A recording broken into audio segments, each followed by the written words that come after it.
बिल्कुल रोमाना, 3 रीजन का जिक्र हम कर चुके हैं, लेकिन अब सबसे ज्यादा सीटें ली यानी कि 136 सीटों के साथ पश्चिमी यूपी का रीजन आखिर क्या कहता है। अब जल्दी से हम दर्शकों को दिखा देते हैं कि आखिर पश्चिमी यूपी रीजन में किसे कितनी सीटें मिलने जा रही हैं। 136 सीटों का सवाल है, लेकिन जनता का मूड क्या कहता है इस सर्वे में। देखिए, बीजेपी प्लस को 65 से 69 सीटें मिलती हुई दिखाई दे रही है। 136 सीटों का आंकड़ा ये है बीजेपी प्लस के लिए, और एसपी प्लस यानी समाजवादी पार्टी प्लस के लिए 58 से 62 सीटें एसपी प्लस के खाते में जाती दिख रही है। बहुजन समाज पार्टी की स्थिति यह है कि इन सीटों में 5 से 9 सीटें ऐसी हैं जो बहुजन समाज पार्टी के खाते में जाती दिख रही है, और कांग्रेस की स्थिति है कि 0 से 4, सिर्फ 0 से 4 सीटें कांग्रेस के खाते में जाती हुई दिख रही है, और अन्य के खाते में भी 0 से 2 सीटें जा सकती हैं। तो पश्चिमी यूपी रीजन 136 सीटें बहुत महत्वपूर्ण ये हिस्सा हो जाता है। किसान आंदोलन की सबसे ज्यादा गूंज यहां पर दिखाई दी, लेकिन यहां पर स्थिति है। लेकिन अब देखिए, उस फाइनल आंकड़े की बात कर लेते हैं रोमाना, जिसका इंतजार हम सभी कर रहे थे, हमारे दर्शक भी कर रहे होंगे, यानी कि यूपी में ऑल ओवर स्थिति अब क्या कहती है। यूपी में किसे कितने वोट मिलते हुए दिखाई दे रहे हैं। 403 सीटों का ये आंकड़ा है। 40% सीटें बीजेपी प्लस को जाती दिखाई दे रही है यूपी में। इसके अलावा 34% का आंकड़ा है एसपी प्लस के खाते में, यानी 40% वोट बीजेपी प्लस को जाता हुआ दिखाई दे रहा है। और बहुजन समाज पार्टी की स्थिति है 13% सीट यहां पर वोट जाता हुआ बहुजन समाजवादी पार्टी के समाज पार्टी के खाते में, और कांग्रेस के खाते में 7% सीटें जाती दिखाई दे रही हैं। अब यूपी में किसे कितनी सीट मिल रही है, वोटों का जिक्र तो हमने कर लिया, सीटों की भी स्थिति देख लेते हैं। 403 विधानसभा सीटें, सबसे बड़ा प्रदेश हर लिहाज से महत्वपूर्ण हो जाता है, और यहां पर 403 सीटों की स्थिति है। बीजेपी प्लस को 212 से 224 सीटें मिलती दिखाई दे रही है, सबसे आगे बीजेपी प्लस। और इसके अलावा एसपी प्लस की स्थिति की अगर बात करें रोमाना, तो 403 सीटों में से 151 से देखिए 163 सीटें यहां पर समाजवादी पार्टी को जाती हुई, प्लस को जाती हुई दिखाई दे रही है। लेकिन सबसे ज्यादा बढ़त देखिए रोमाना, ये पूरी बड़ी तस्वीर में 212 से 224 सीटें यानी बीजेपी प्लस को। बिल्कुल, और ऐसे में एक महीने में ये सियासी तस्वीर कितनी बदली है, चुनावी मूड इस एक महीने में जनता का क्या बदला है, किस तरीके से सियासी धड़कन एक महीने में उत्तर प्रदेश की बदली है। नवंबर में बीजेपी गठबंधन के खाते में 213 से 221, और इस बार आप देख सकते हैं 212 से 224। समाजवादी पार्टी गठबंधन पिछले महीने 152 से 160 पर था, इस महीने 151 से 163। बीएसपी 16 से 20 पिछले महीने, इस महीने 12 से 24 का यह आंकड़ा। कांग्रेस पिछले महीने 6 से 10, और इस महीने कांग्रेस 2 से 10। मतलब बड़ी बात सर्वे की जो उभर कर आ रही है, उत्तर प्रदेश में फिर से बन सकती है बीजेपी की सरकार। समाजवादी पार्टी को 2017 के मुकाबले बड़ा फायदा होता हुआ यहां पर जरूर नजर आ रहा है, लेकिन सत्ता में वापसी तो योगी करते नजर आ रहे हैं। रणवीर के पास सीधे आपको लेकर चलेंगे, वाराणसी से हमारे साथ मौजूद है रणवीर, और ज्यादातर जो लोग आपके साथ मौजूद थे वो भी कहीं ना कहीं योगी सरकार पर ही मोहर लगाते हुए नजर आ रहे थे। मुझे लगता है रणवीर से हमारा संपर्क नहीं हो पा रहा है, सीधे आपको लेकर चलते हैं रविकांत के पास। मथुरा से इस वक्त हमारे साथ मौजूद है रविकांत। वो बिग पिक्चर, बड़ी तस्वीर जिसका इंतजार था, उत्तर प्रदेश में हो रही है योगी सरकार की वापसी। देखिए, सर्वे के मुताबिक जिस तरीके से बीजेपी की वापसी हो रही है, यहाँ पर हमारे साथ सभी प्रमुख पार्टियों के नेता हैं। बीजेपी से बबीता चौहान हैं, और उपेंद्र सिंह है कांग्रेस से, समाजवादी पार्टी से राहुल चतुर्वेदी हैं। हर एक के अपने अपने सवाल हैं। बीजेपी जीत रही है तो सबसे पहले सवाल बीजेपी से करेंगे। बीजेपी की बबीता चौहान हैं, आगरा के जाम में फंस गई, इसलिए यहाँ देर से आई हैं। जो बाकी पार्टी के लोग हैं वो कह रहे हैं कि 9 विधायक की सीटें बीजेपी के पास हैं, 2 सांसद बीजेपी के हैं, नगर निगम बीजेपी का है, ब्लॉक प्रमुख बीजेपी का है। ऐसे में रामराज्य होना चाहिए। आप जाम में फंस रही हैं, सिर्फ आप नहीं बल्कि पूरा आगरा जाम में फंस रहा है। किस तरीके से आप लोग मुकाबला करेंगे? हालांकि जो सर्वे है उसमें आप लोग जीत रही हैं। जी बिल्कुल, आपका सर्वे भी है, लेकिन अगर जाम की बात की जाए तो जब प्रगति की ओर बढ़ते हैं और नए काम शुरू होते हैं तो निश्चित रूप से थोड़ी बहुत असुविधाएं आती हैं, पर ऐसा नहीं है कि जाम था, क्योंकि आप जैसा देख रहे हैं कि हम मेट्रो का निर्माण चल रहा है और बहुत ही जल्दी मेट्रो आगरा को मिलने वाली है। तो ये हम सब सौभाग्यशाली हैं कि भारतीय आपके मुताबिक समस्याएं कुछ हैं आगरा की? नहीं जी, मुझे नहीं लगता कि समस्याएं कुछ हैं यहाँ, और सभी आप देख रहे हैं कितने खुशहाल सब यहाँ हैं। उपेंद्र सिंह है कांग्रेस के, समस्या मुक्त है आगरा? देखिए, 20 साल से ज़्यादा यहाँ पे हो गया। नगर निगम के जो मेयर हैं वो भारतीय जनता पार्टी के, 9 विधायक वो भारतीय जनता पार्टी के, दोनों सांसद भारतीय जनता पार्टी के।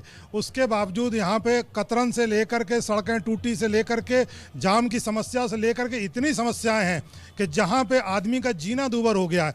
आप देख लीजिए जो इंडेक्स है उसमें देख लीजिए सबसे ज़्यादा पॉल्यूटेड सिटी आगरा है, और इन हालात में किस प्रकार से लोग रह रहे हैं। बेरोजगारी तो चरम पे है, लोगों के हाथ में रोजगार नहीं है। तो ये सारी चीजें सौगात में मिली हैं आगरा को भारतीय जनता पार्टी के द्वारा। सबसे बड़ा मुद्दा क्या है आप लोगों के लिए? राहुल चतुर्वेदी समाजवादी पार्टी से। सबसे बड़ा मुद्दा देखिए आप, एक विश्वास सपना जिसके संग आगरा के लोगों को छला गया। इसी कोई एक मुद्दा हो तो बताइए।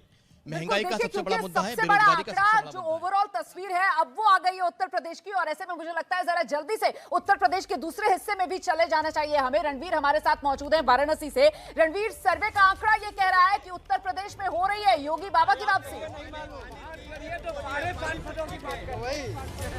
देखिए, योगी बाबा की वापसी को लेकर जब से मैंने इन लोग से बात की तब से यहाँ बहस चल रही है। देखिए, ये बाबा नाराज हैं, बीजेपी की वापसी होती दिखाई दे रही है सर्वे में। बिल्कुल 90% दिखाई दे रही है, सरकार बनने जा रही है। कि सर इस बार 152 से 163। देखिए, ये तो जनता का जनादेश समाजवादी पार्टी और जनादेश स्पष्ट है।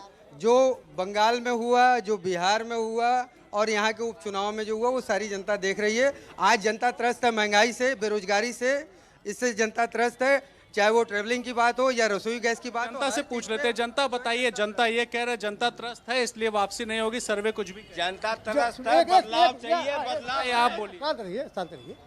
देखिए, हम तो ज्यादा नहीं बोलेंगे, थोड़े बोलेंगे। हर कुल काम जान रहे हैं, हम लोग बहुत उम्र है। सीधे सीधे बताइए महाराज। जनता जीता तो महंगाई सुने कोई नहीं है, महंगा थोड़ा बहुत है, कुछ वैसा तैसा सामान। सरकार किसकी आएगी? सरकार इन्हीं के आएगी, बीजेपी के केंद्र से राज्य तक इनकी कम से कम योगी सरकार 50-60 साल से योगी सरकार आएगी। देखिए, योगी सरकार आएगी कहाँ? कागज पर, हकीकत में कुछ नहीं है। बोलिए। ओनली मोदी जी, योगी जी फिर से वापस आ रहे हैं। बताइए, मोदी जी वापस कहीं से कोई वापस नहीं है। अगर इस तरीके से जो विकास का पैमाना आप दिखा रहे हैं, इसी तरीके से महंगाई, बेरोजगारी, भ्रष्टाचार। कोई शेर वेर सुनाएंगे? सर, मैं शेर तो नहीं सुनाऊंगा, लेकिन एक तरफ कैमरा अगर एक बार उधर कर दें, आप मुझे बताएं कि क्या बनारस यहीं तक है? उसके बगल में बनारस नहीं है क्या? उसके बगल में क्या है? वो बनारस का हिस्सा नहीं है? बताइए, दिखाइए। मेरी बात सुनो, मेरी बात सुनिए। विकास तो है, सुन लीजिए, यानी मेरी बात सुनिए। विकास सिर्फ नाम तक है। विकास का मतलब क्या होता है? मेरी भी विकास हो, विकास का मतलब सरकार का भी। सुनिए, क्या है? अब विकास का मतलब क्या? इनका मकान थोड़े बनेगा, बन रहा है रोड, बिजली आ रहा है। मेरे मकान पे तो पेंट हुआ है। हाँ, तो जाके लड़ा मोदी जी से, हमसे क्या लड़त हुआ? अरे रोड बनना चाहिए, इलेक्ट्रिसिटी आनी चाहिए, पानी आना चाहिए, तीनों है। अब क्या चाहिए? मेरे मकान पे पेंट करवा के। सर, सरकार किसकी आ रही है? सवाल। सरकार तो सीधी भाजपा की आ रही है, इसमें कोई डाउट नहीं है। तो कह रहा विकास हुआ है। ये तो अपना एक एजेंडा होता है, वो होता है। मेरे मकान पे पेंट किए हैं, ये मेरा सरकार योगी जी की फिर से आ रही है। मेरी ये 5 हो गया सर, टोपी नहीं चलेगी अब। ये आज गया भैया, ये 5 विकास गिना दे, ये 5 विकास गिना दे। ये बोलते हैं 5 विकास। सबसे पहले राष्ट्रीय सुरक्षा, पहले बम फटते थे, लोग घर से जाते थे, ये नहीं होती थी गारंटी वापस आए। आज सुरक्षित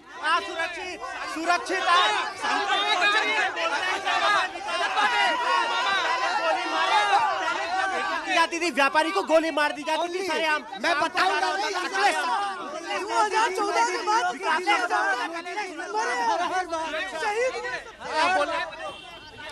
भाजपा जीत रहा है, भाजपा जी। बीजेपी का कह रहा विकास नहीं जी, बहुत हुआ विकास। विकास नहीं ऐसा विकास तो भैया नहीं, विकास तो दिखा रहा है, जिसको न देखा उसकी बातें दूसर है। विकास तो देखा है। भाजपा जीत रहा, भाजपा। ये गली का विकास है, ये गली का विकास है। बाबा विश्वास जी का दिखा रहे हैं। ये गली का विकास है। अरे भैया, क्यों लड़ रहे हो? बताओ। विकास क्या है? नहीं, विकास क्या है? पहले बात सुनिए। यहाँ बनारस में डिबेट हो रहा है कि गुजरात में हो रहा है? ये बताइए। यहाँ बाहरी गुजरात, यहाँ डिबेट करेंगे। हम है, मेरा घर चौक पे है, मेरा घर चौक पे है, मैं बनारस से ही हूँ। आप बनारस की बात करेंगे, इनसे बताइए आप दोनों का करेंगे। चौक से आई, चौक में घर हमार ब्रह्मलाल चौक। चौक में का विकास नहीं बतावा, गली बनल 24 और बिजली आवा तो 24 घंटा। हाँ, जो सीवर बहत रहा वो बंद हो गया। का इंची का गली है कि तुम्हार विकास होगा। अरे का इंची का गली आज करो। साइकिल चले का रास्ता नहीं है, विकास होगा। लेके चली चलेगी, साइकिल उड़ेगा, धूल ना रहेगा, पंजा ना रहेगा, फूल। साइकिल बिक गई भाड़े में, हाथी मर गया जाड़े में, कमल खड़ा है अखाड़े में, हर हर मोदी। ये 5 विकास नहीं बता पा रहे, ये इनकी हाल ये हो गई है। ये 5 विकास गिनाते हैं सर। देखिए सबके सामने हम बोल रहे हैं, ये जो सामने घाट का पुल था, सपा की सरकार थी, एसपी की सरकार थी जी, आज तक नहीं बना था। योगी जी के आने के बाद इतना फास्ट काम हुआ। पहले मुख्यमंत्री योगी जी हैं जी, जो जा जी क्या यहाँ से 1 मिनट जी, यहाँ से 500 मीटर की दूरी पर एक मोहल्ला है 2,500-3 हजार लोगों का। देखिए आपस में लोगों की भिड़ंत हो रही है। बिल्कुल बिल्कुल रणवीर, हम देख पा रहे हैं इस चुनावी माहौल में जनता का जो जोश है ना वो बहुत हाई है। और अब आप देख सकते हैं मेरे साथ कुछ और मेहमान आपको नजर आ रहे हैं। वरिष्ठ पत्रकार शशि शेखर जी हमारे साथ जुड़ गए हैं और समाजवादी पार्टी के प्रवक्ता घनश्याम तिवारी जी इस वक्त हमारे साथ मौजूद हैं। साथ ही पंकज शर्मा राजनीतिक विश्लेषक के तौर पर जुड़ रहे हैं हमारे साथ। घनश्याम तिवारी जी, सारे पत्ते सियासी गठबंधन से लेकर जितने वादे हैं वो सब आप लोग खोल चुके हैं समाजवादी पार्टी, लेकिन फिर भी तस्वीर बदल नहीं रही है। समाजवादी पार्टी पिछले महीने भी और इस महीने भी नंबर 2, और वो भी डिस्टेंट नंबर 2। ऐसा क्यों? नमस्कार रवाना जी, आपको, दर्शकों को और मेरे को पैनलिस्ट को। देखिए लगातार आपके सर्वे ये बता रहे हैं मोटे तौर पे कि भारतीय जनता पार्टी चुनाव के घोषणा से पहले ही 100 सीटों से अधिक हार रही है और समाजवादी पार्टी 100 सीटों से अधिक जो पूर्व में हारी थी वो जीत रही है। ये तो आपका सर्वे बता रहा है, जहां पर सर्वे में इतनी भिड़ंत होती है जैसा आप दिखा रहे थे। लेकिन जब प्रधानमंत्री को रेड अलर्ट दिखाई देता है, जब मुख्यमंत्री पीएम मोदी और मुख्यमंत्री आदित्यनाथ, मैं मुख्यमंत्री पीएम मोदी इसलिए कह रहा हूं कि आजकल वो उत्तर प्रदेश के मुख्यमंत्री के रूप में न जाने कौन कौन सी योजनाएं जो न उन्होंने शुरू की न वो समाप्त कर पाएंगे, न उनके घोषणा पत्र में है, वो आजकल उसका फीता काट रहे हैं। उसके बाद उनको रेड अलर्ट दिखाई देता है क्योंकि उनको बेरोजगारी के बारे में बात नहीं करनी, महंगाई के बारे में बात नहीं करनी, जो छुट्टा पशु है उसके बारे में बात नहीं करनी। किसानों ने अभी उनके अहंकार को चकनाचूर किया है। तो ऐसे में प्रधानमंत्री कितना भी मुख्यमंत्री पीएम मोदी बनने की कोशिश करे, जनता उनको करारी हार दिखाएगी और ये बताएगी कि उत्तर प्रदेश का एजेंडा बेरोजगारी है, महंगाई है, ये छुट्टा पशु है और जिन किसानों को रौंदा गया उनका आत्मसम्मान है।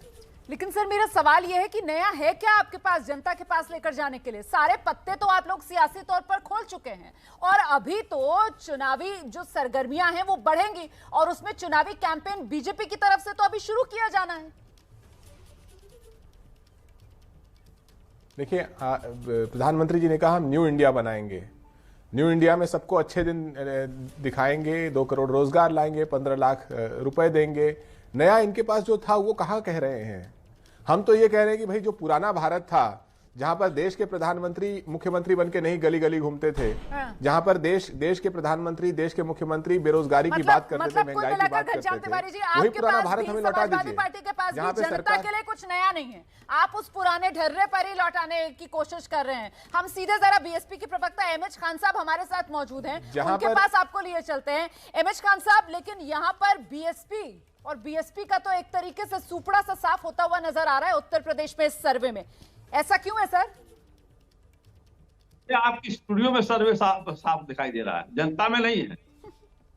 आपके स्टूडियो में चाहे जो मर्जी कह लीजिए आपका, लेकिन हिंदुस्तान का जनता में मायावती भी नहीं नजर आ रही है ना?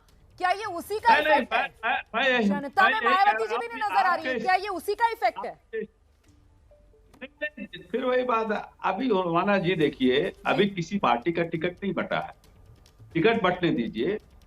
टिकटार्थी जो है, जो एमएलए का चुनाव लड़ते हैं, उनको मैदान में आने दीजिए। कौन बिरादरी का, कौन कास्ट का है, कौन अच्छा है, कौन बुरा है, कौन रेपिस्ट है, कौन कतली है, उनको तो आने दीजिए पहले, देखिए तो कौन जीतता कौन हारता है। देखिए ये चुनाव लड़ेगा आदमी क्या नाम है, महंगाई के ऊपर चुनाव लड़ेगा पेट्रोल डीजल के ऊपर, टमाटर के ऊपर लड़ेगा चुनाव। चुनाव लड़ेगा किसानों की जो हत्याएं हुई उस पर लड़ेगा।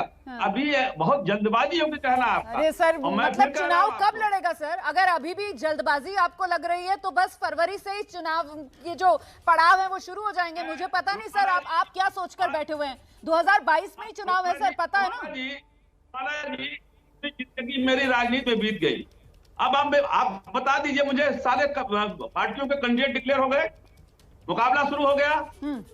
ठीक है सर। ये तो आपका सर्वे बोल रहा है, सर्वे स्टूडियो में बोलता है, पब्लिक में नहीं बोलता सर्वे। सर्वे तो दिखाई देगा जहां 8 लोग मर गए कोरोना काल में, उनके घर के लोग वोट नहीं दिए हैं, साफ तो वहां ये हो जाएंगे, पता नहीं चलेगा कहां गए। टिकट बंटने दीजिए, अभी 100 लोगों का टिकट कट रहा है भारतीय जनता पार्टी से। और समाजवादी पार्टी में अभी तो छोटे छोटे दल कह रहे हैं इनके टिकटों का अभी लड़ाई देखिएगा, सर फुटबॉल होगा कस के, टिकटों में मार होगी। जब टिकट बढ़ जाए तब सर्वे दिखाइएगा, तब हमें मजा आएगा। ठीक है सर, इंतजार कीजिए। आ जाइए श्री। ठीक है अहमद खान जी, आप रहिए हमारे साथ। शशि शेखर जी, आपको क्या लगता है ये बड़ी तस्वीर हालांकि बीजेपी को दिखा रही है मजबूत स्थिति में, लेकिन कांटे की टक्कर के साथ दूसरे नंबर पर समाजवादी पार्टी लगातार बनी हुई है, हालांकि इस बार कोई फर्क दिखाई नहीं दे रहा है। देखिए, फर्क इस बार नहीं दिखाई दे रहा, लेकिन कुछ बातें बिल्कुल साफ दिख रही हैं उत्तर प्रदेश पर धरती पर कि समाजवादी पार्टी का मोर्चा अपनी पूरी ताकत से लगा हुआ है। मुझे ये नहीं मालूम, मैं इस सर्वे पर ही सिर्फ टिप्पणी कर रहा हूँ कि वो नंबर 2 हैं और किस दूरी या किस नज़दीकी से नंबर 2 हैं, लेकिन उनकी सभाओं में भी भीड़ हो रही है। जहाँ तक बीजेपी की बात है तो इसमें कहीं कोई दो राय नहीं है कि ये पहला चुनाव में ऐसा देख रहा हूँ जहाँ पर मुख्यमंत्री के खिलाफ निजी तौर पर कोई एंटी इनकम्बेंसी नहीं है। प्रधानमंत्री ने पूरी ताकत झोंक रखी है वहाँ पर, और वो इस देश के सबसे लोकप्रिय नेता हैं, उत्तर प्रदेश से चुन कर आते हैं। अभी हम बनारस के लोगों की बात सुन रहे थे, तो बनारस के लोग जो बोल रहे थे वो हाईली डिवाइडेड हाउस भले ही लग रहा हो, लेकिन उसके बावजूद कुछ चीज़ें बिल्कुल साफ थी कि डिवाइडेड हाउस के बावजूद आवाज़ें कुछ एक तरफ ज़्यादा ऊंची दिखाई पड़ रही हैं। तो अभी चुनाव शुरू हुआ है, मुझे ऐसा लगता है आचार संहिता लगने दीजिए, और जो खान साहब कह रहे थे टिकटें बढ़ जाने दीजिए, क्योंकि टिकट बढ़ने के बाद हर मोर्चे में बड़ी भयंकर भगदड़ होगी। टिकट कटेंगे, कुछ लोग रूठेंगे, कुछ इधर जाएंगे, कुछ उधर जाएंगे। जैसे आज ही एक घोषणा हुई है कि भारतीय जनता पार्टी के एक विधायक समाजवादी पार्टी कल ज्वाइन करेंगे। कल ये भी हो सकता है समाजवादी पार्टी के लोगों ने भी बीजेपी ज्वाइन की है।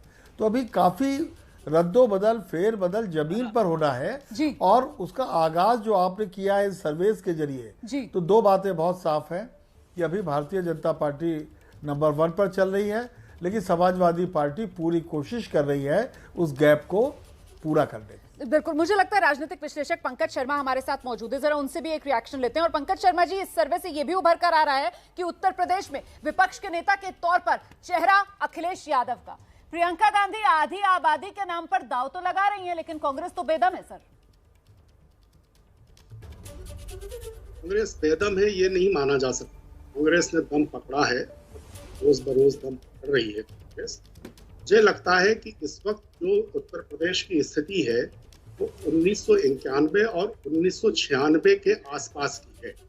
अब देखिए कि 1991 में जब राम मंदिर आंदोलन बहुत जोरों पर था और कार सेवक घरों से निकल रहे थे और हिंदुत्व का एक बड़ा भारी एजेंडा पूरे देश में था और उत्तर प्रदेश पर उसका सबसे ज्यादा असर था, तब भारतीय जनता पार्टी को मिली थी 221 सीट, और जब 1996 का चुनाव हुआ तो भारतीय जनता पार्टी को मिली 174 सीट, और 2012 आते आते भारतीय जनता पार्टी रह गई 47 सीट। इसका मतलब ये है कि जब कभी कोई हिंदुत्व जैसा या राष्ट्रवाद जैसा मसला होता है तो भारतीय जनता पार्टी अधिकतम 174 सीटों के आसपास पहुंचती है।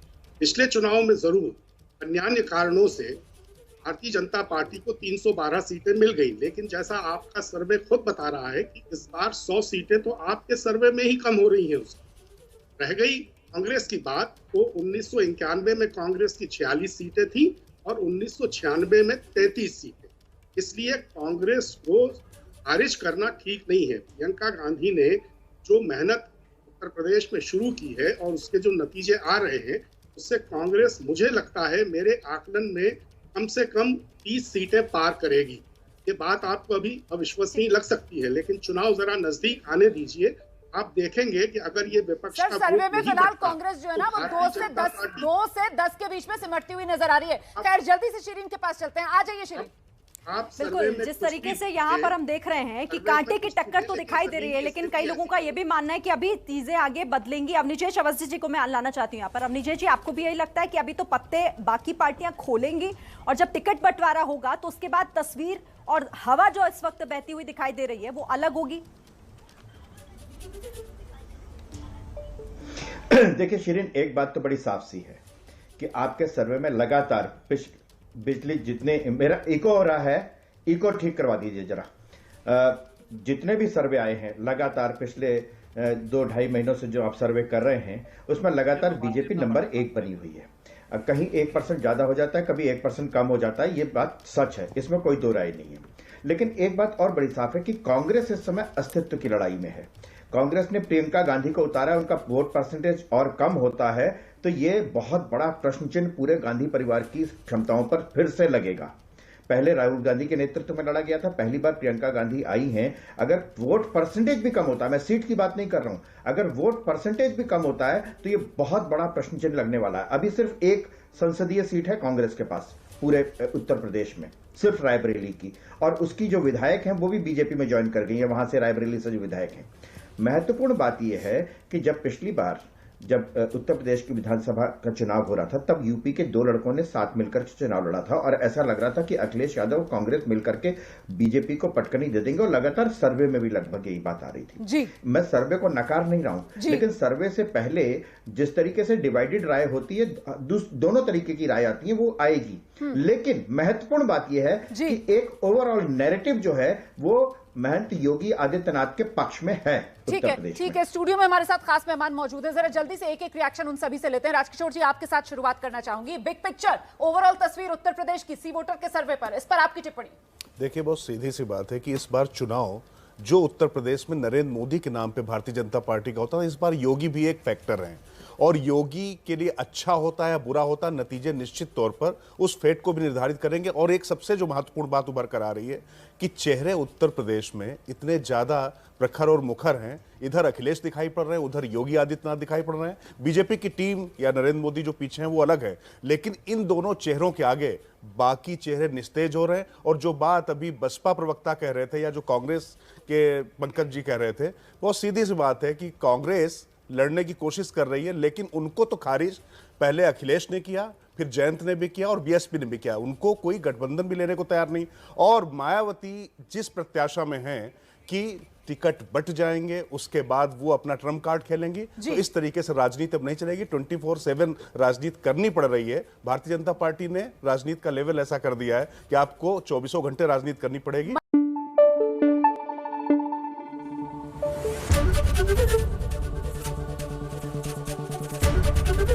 एबीपी न्यूज आपको रखे आगे।